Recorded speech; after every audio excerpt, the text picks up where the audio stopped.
Halo?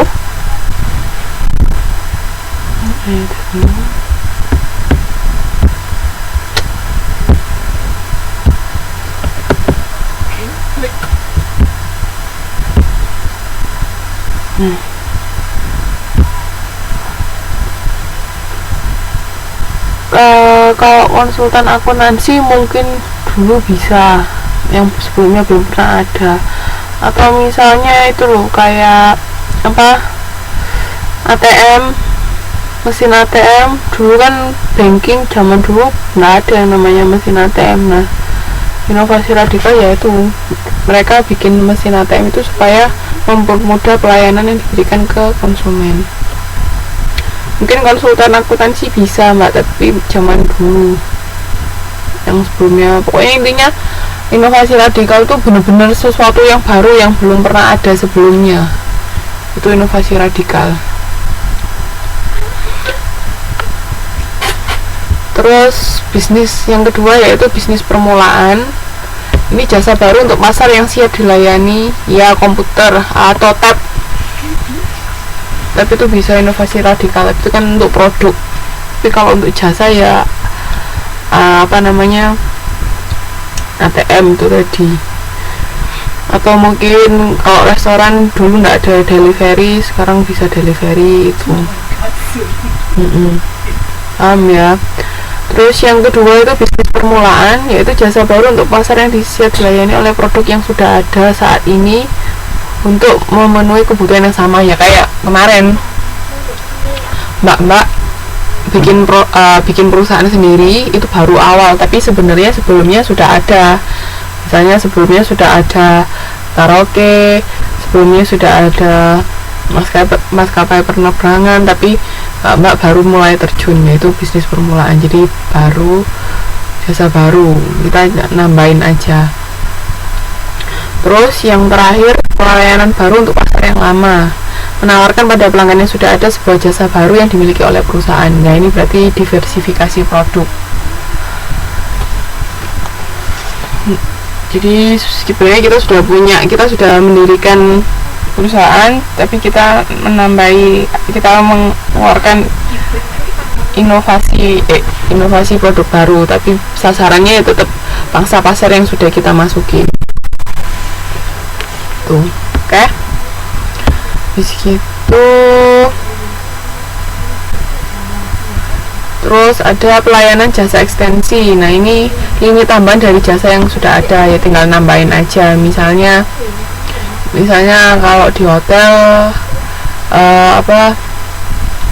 di hotel harusnya kan kita nginep di situ, tapi sekarang ada paket bisa makan pagi juga, ya kan, ada dapat breakfast. Nah itu lini tambahan dari jasa yang sudah ada. Terus kalau peningkatan pelayanan ya cuman pelayanannya ditingkatkan, misalnya lebih sigap atau lebih gimana, itu cuman jadi dari sisi pelayanannya aja, tapi nggak nambah sesuatu yang baru. Terus perubahan gaya misalnya di restoran pelayannya pakai kostum yang lucu-lucu sekarang. Jadi orang lebih seneng lihatnya, atau pakai kostum yang unik yang nggak ada di tempat lain. Itu perubahan gaya. Atau perubahan dekorasi tempat misalnya restoran itu misalnya setiap ganti musim dia ganti dekorasi. Nah itu perubahan gaya. Ada yang mau ditanyakan sampai sini?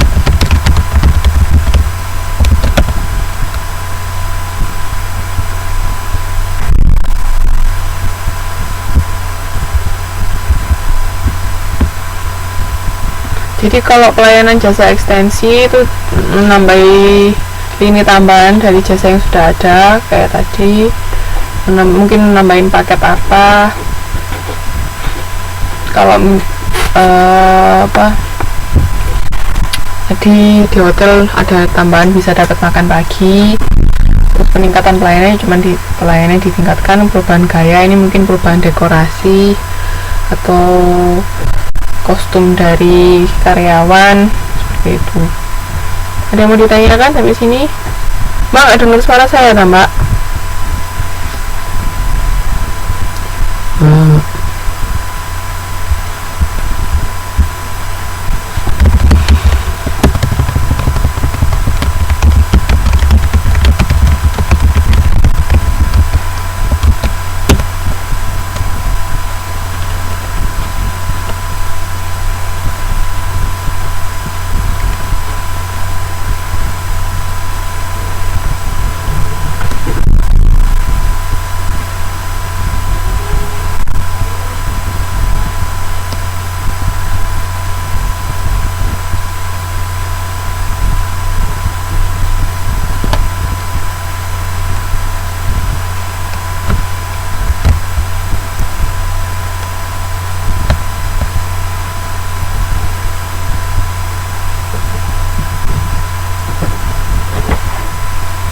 Oke, di sini di gambar di pipit ini bisa kelihatan nggak?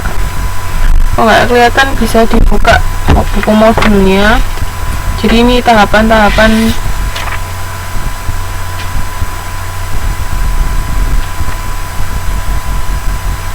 suara gede, maksudnya suaranya gede.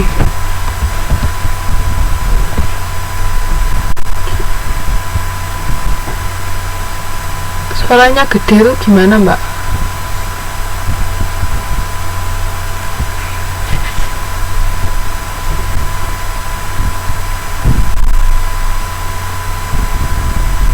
Kalau misalnya saya pakai headset gimana ya?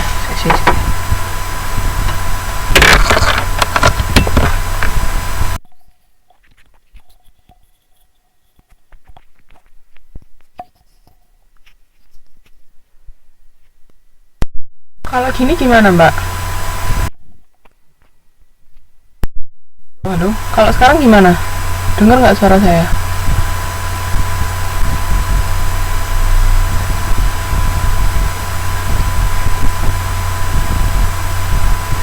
Mendingan sekarang. Ya wis. Ini saya pakai headset terus yang udah bisa ya wis gini aja kalau gitu. Ya lanjutin dulu ya. Itu kalau gambar di PPT nggak kelihatan, bisa dilihat di halaman 5.6. Jadi itu tahapan-tahapan pengembangan jasa baru. Ada yang namanya front end planning. Jadi ini rencana. Oke, Mbak.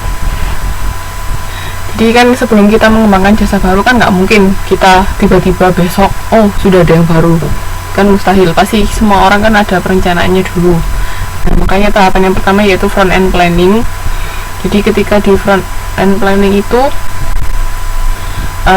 kita melihat dari bisnis strategi development atau review. Jadi kan kita setiap perusahaan kan pasti ada bisnis strateginya. Jadi strategi untuk menjalankan bisnis seperti apa itu kita lakukan review dulu. Apakah itu strateginya sudah sesuai belum untuk mencapai visinya. Nah, dilihat di review dulu kayak gimana. Nah, terus setelah itu kan bisa dari situ, setelah mereview bisa kita tahu, kita cari ide-idenya. Jadi dari strategi yang kita punya, kita mungkin oke Mbak, mungkin kita bisa menemukan ide baru atau service strategi baru. Jadi kita bisa mengembangkan strategi apa yang sesuai dengan visi dan misi perusahaan. Misalnya yang lama kok sekiranya kok stagnan, nggak ada perkembangan yang cukup signifikan. Nah, itu bisa direview, terus kita mengembangkan strategi yang baru. Di sini tuh ada 4 orientasi strategi utama yang diambil dari perusahaan, yaitu prospektor itu harus inovatif, jadi mencari peluang-peluang baru dan siap mengambil resiko. Terus yang kedua, defenders itu merupakan orang yang ahli di bidangnya, jadi dia benar-benar hanya fokus pada bidang yang dia kuasain. Itu defenders. Kalau analyzer itu menjaga stabilitas di beberapa area operasi. Jadi itu kan kalau dari perusahaan itu kan fungsinya macam-macam, kayak ada bagian human resource, bagian